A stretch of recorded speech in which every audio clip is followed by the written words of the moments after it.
I thought I'd do a video showing some of the packaging differences for the Galaxy Note 8. More specifically, the variant I have here is the international dual SIM variant. More specifically, one sold in Singapore. Now I'm doing this video because a lot of the unboxings I've seen on YouTube are of the US model, which has some extra branding on the back and Qualcomm 4G branding on the top.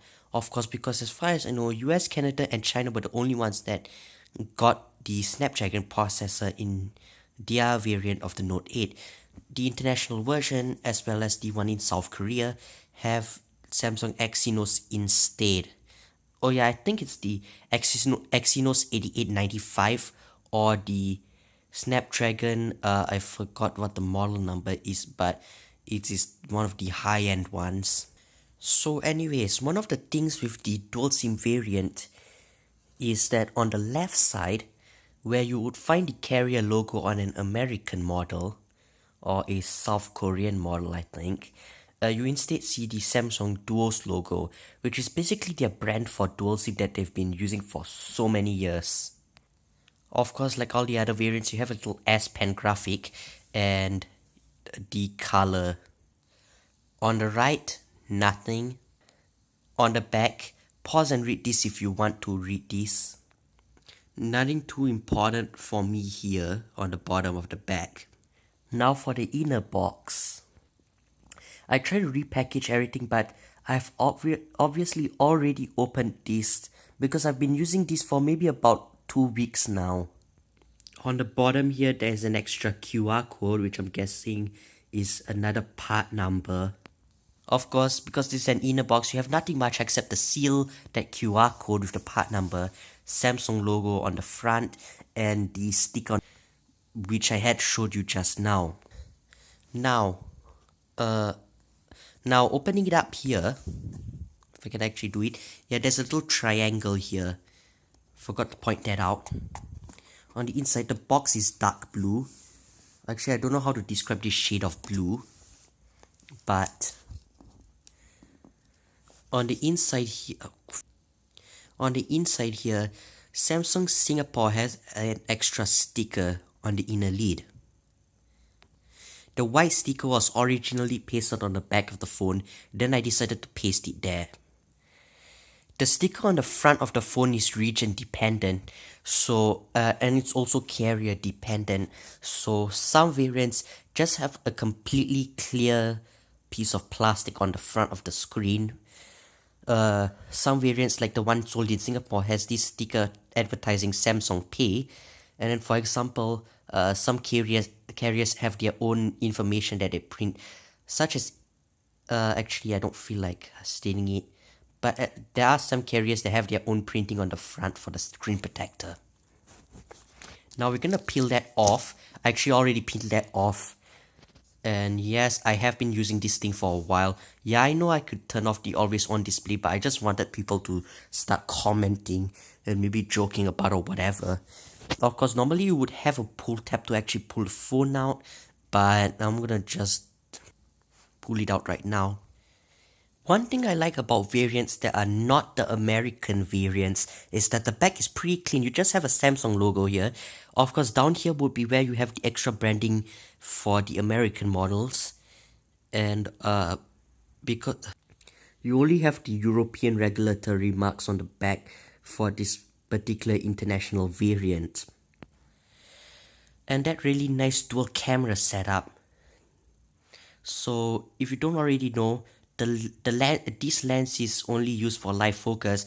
This is the main lens, flash and a heart rate sensor for Samsung Health.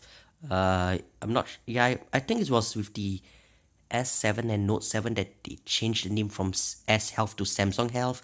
And then of course there's a fingerprint sensor. On the front, the S8 and Note 8 are probably the first actual devices outside of carrier changes to not have Samsung branding on the front, which makes it look nice and clean, in my opinion. Of course, there's also the S Pen on the bottom, but the phone itself is not the focus of this video. Instead, going back to the box here, In the Singaporean variant, in the version sold in Singapore, Samsung Singapore has always been including extra flyers like these in their flagship Galaxy phones for a number of years already. So what these flyers are, and yeah, I know because I have got a flyer similar to this with my Note 3, but it was actually two separate pieces of paper. But anyways, what this is, it basically tells you about a number of the features here. Some of them are exclusive to Singapore, I think.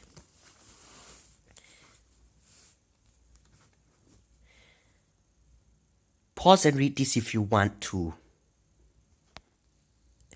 And here's the other side. Pause and read if you want to. Next, you get to the documentation box. On the back, more part numbers with their respective QR codes.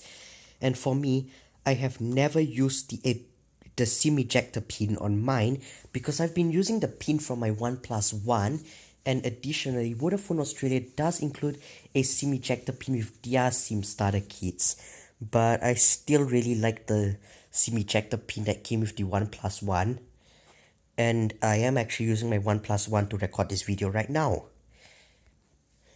Not all variants have these, but some variants actually include a clear case in the box. Obviously, I have been using mine already, and I'm only really using this as kind of a hold off until I can find and actually buy a decent clear case. But this seems to be working well, although I can understand if they went for the similar route to what Apple does with their official iPhone cases. They leave the bottom fully exposed. Well, not fully exposed, but yeah, it's exposed in a way similar to the official iPhone cases. As far as I know, it's only the international and South Korean variants that include this case. I'm not sure if the Canadian and Chinese variants also have this case, but I'm pretty sure the US variant does not include this.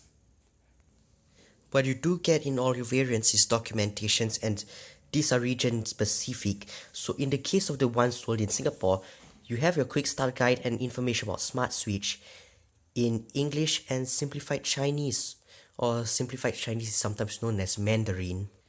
Pause and read this if you want to.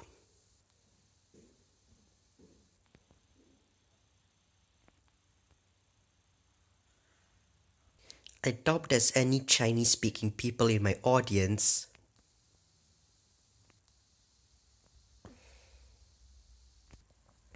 Not much else to say for the rest of the box. Of course, I have the charger unwrapped because I didn't feel like putting the wrapper back on it. And of course, this is region specific, so Singapore uses the Type G plug, which is the same one that the UK uses. And then of course you have your micro USB to USB 3.1 adapter here, and the USB 3.1 OTG adapter here. Those of course are included, but I have already used mine, so I didn't feel like putting it back in the box for this video. Then under here, of course, you do have the earphones and the USB cable, as well as the tips for the earphones and the pen nibs with the nib puller. Some people call it pen tips, but I know it's called pen nibs even without reading the quick start guide, because I have watched a lot of unboxings of various Wacom products on YouTube. If you're wondering why I never used the earphones that came with my Note 8, it's because I have the old Note 7 earphones. Well, actually, I didn't own a Note 7. I just happened to buy the same one that would have came with that and the S7 from someone on the local classifieds.